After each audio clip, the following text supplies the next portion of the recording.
Яңалыклар чыгарылышы үз эшен башлап җибәрде. Студияда Арина Валиева, исәнмесез? Күп очракта ауру таратучы чыганакны ачыклау мөмкин түгел. Барысы да элемтәләр нәтиҗәсе. Чаллыда ковид диагнозы куелучылар саны 566 кешегә җитте. Уңыш әрәм булганы, Бережок бакчачылык ширкәте су астында калганы сәбәпләрен прокуратура ачыклый. Каникуллар куркынычсыз узсын. Янгын сүндерүчеләр укучылар белән видео дәресләр уздыра.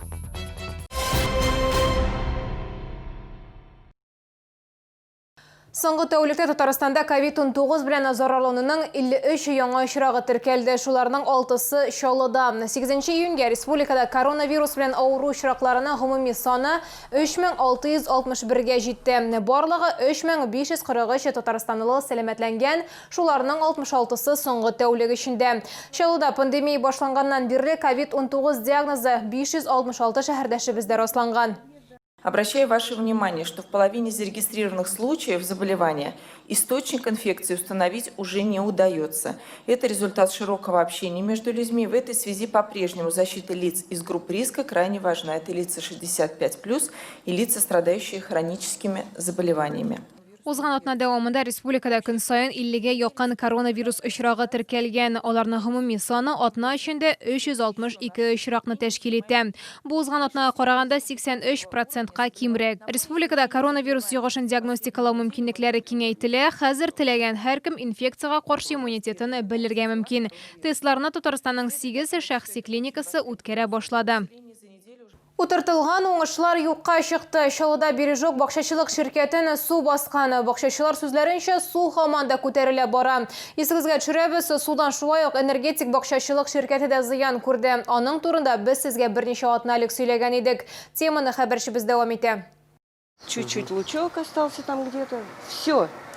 В общем, здесь озеро. Чәчәкләр дә, яшелчә дә, җиләк җимештә юк. Җир казыр урынга бакчачылар көрәкләр белән су ташый. Мондый хәл беренче ел гына кабатланмый. Дамбаның моңарчы да эшләмәгән чаклары булган. Бу юлы берничә урам һәм 60-тан артык бакча участогын су баскан. Ничего. Даже не страховку даже не хотят делать. Страховки тоже не было. Они говорят, знают, что этот участок под затопление идет. И зачем взяли тогда, говорить, огороды? Мы же деньги же платим. Вот сейчас затопит, что у него там огороды будет? Ничего не вырастет. Урынга МЧС хезмәткәрләре дә чыкты. Алар суны суырып карарга тырыштылар. Әмма бу ярдәм итмәде. Су һаман килә тора. На данный момент вот полностью под водой стоят 63 участка, я вчера пересчитывала, а так уже подтоплены, ну в каком плане подтоплены, что грунтовые воды высоко, и то есть весь урожай уже подмокает, уже до 90 участков доходит. Дамба Чаллы балансында турбаны ремонтлаганнар, әмма аның клапаннары әле дә су басымын күтәрә алмый. Гидрокорылма 1979 елда төзелгән һәм шуннан бирле яңартылмаган. Ике бакчачылык ширкәте су басу факты буенча республика прокуратурасы тикшерү үткәрә. Лилия Гатина, Валерия Новожилова, Сергей Кищенко, яңалыклар.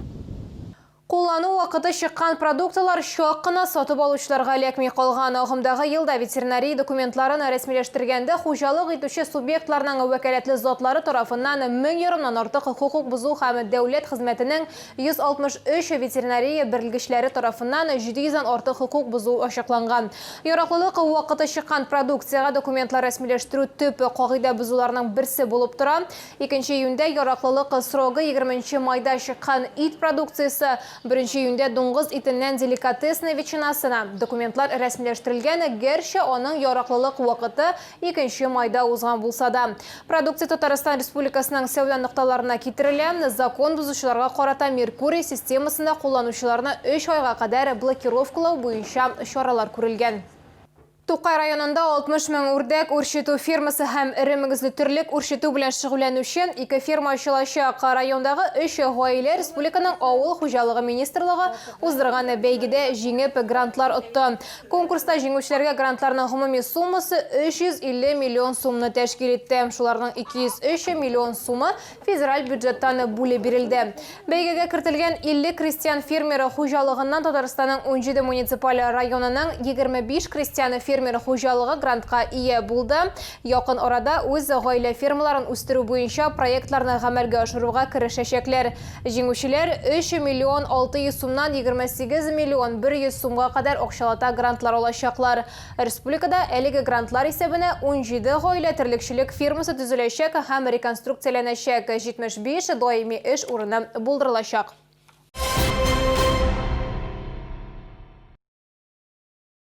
Татарстан прокуроры Илдус Нафиков эшмәкәрләр белән ачык онлайн очрашу үткәрәчәк. Чара 9 июньдә иртәнге сәгать 10-да Zoom платформасында узачак. Эшкуарларның законлы хокукларын һәм мәнфәгатьләрен яклау белән бәйле күп кенә мәсьәләләр каралачак. Биредә төбәкнең кызыксынган министрлыклары һәм җитәкчеләре катнашачак. Шулай ук онлайн чарада Татарстан Республикасы прокурорының өлкән ярдәмчесе Руслан Галиев та көтелә. Катнашучылар саны шикләнгән, шулай да теләгән һәркем үз сорауын ведомствоның Instagram аккаунтында калдыра алачак. Экстрим парк барысы өчен дә куркынычсыз түгел. Төзекләндерелгән Гренада паркының кайбер мәйданчыкларын балалар бик яратты. Шауларның сүзләренә караганда, алар биредә күңел ачкан вакытта җитди җәрәхәтләр алырга мөмкин. Биредә сабыйлар өчен куркынычсыз мәйданчыклар булырмы? Хәбәрчебез Эльвина Андрова белеште. Гренада паркында реконструкция дәвам итә. Биредә инде мәктәпкәчә яшьтәге балалар өчен кече уен мәйданчыгы элементлары бар. Паркның экстремаль өлеше әзер диярлек. Ул күпләрне җәлеп итә. Бу куркынычлык тудыра. Ну, здесь, конечно, опасно. У меня здесь внучки, одной 10, одной 9. И то я боюсь. Если они смотрят, куда едут, то тогда нормально. А если просто будут туда-сюда гонять, не смотреть по сторонам, то, наверное, и на дороге может быть авария. А в машине есть аптечка. Ничего страшного. Бу мәйданчык зуррак яшьтәге кешеләр өчен, балалар монда өлкәннәр белән бергә булырга тиеш. Әмма андыйларны без бик аз очраттык. Сейчас катаются ребята и взрослые, и подростки, и совсем дети приходят с родителями и катаются везде, и по большому памптреку, и по бетонным боулам, и по бетонной стрит-плазе. В принципе, ничего там страшного нет. Главное, чтобы дети катались в шлеме, обязательно в защите, и чтобы родители за ними приглядывали. Тизден бу урында балалар өчен памптрек булачак. Сабыйлар монда велосипед һәм самокатларда йөрергә өйрәнә алачак. Бераз читтәрәк балалар мәйданчыгы төзиләр. Монда кечкенә шәһәрдәшләребез комлыкта уйный һәм карусельләрдә атына алачак. Эльвина Андрова, Сергей Кищенко, яңалыклар.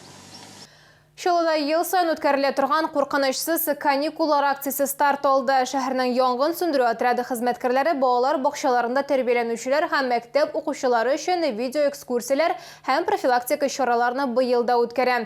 Әмма онлайн режимда. Лилия Гатина теманы дәвам итә.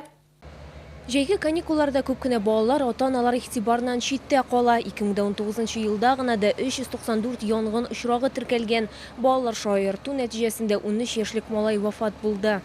Сейчас дети предоставлены сами себе с выходом на летние каникулы. И по этому поводу Набережно-Челнинский пожарно-спасательный гарнизон проводит экскурсию, уроки безопасности в формате онлайн-режима с размещением в средствах массовой информации и социальных сетях. Мондый гадәти булмаган усул белән янгын коткару бүлеге хезмәткәрләре барлык нәни шәһәрдәшләргә гадәттән тыш хәлләр вакытында үз-үзеңне тоту кагыйдәләрен күрсәттеләр.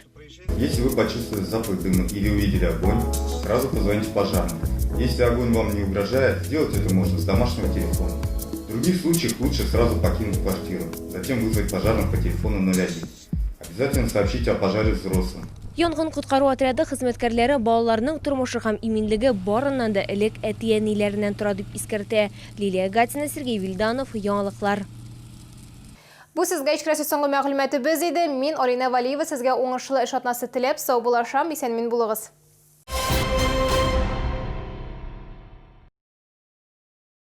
В питомнике «Березка» широчайший ассортимент плодово-ягодных и декоративных растений. Успей выбрать лучшее. Приезжай в питомник «Березка». 366 543. Болгарская ведунья – дипломированный специалист. Высокоэффективный старинный заговор от пагубных пристрастий по фото. Приворот – возврат любимых людей. Благодарность после результата. Запись по телефону в Челнах 21 65 06.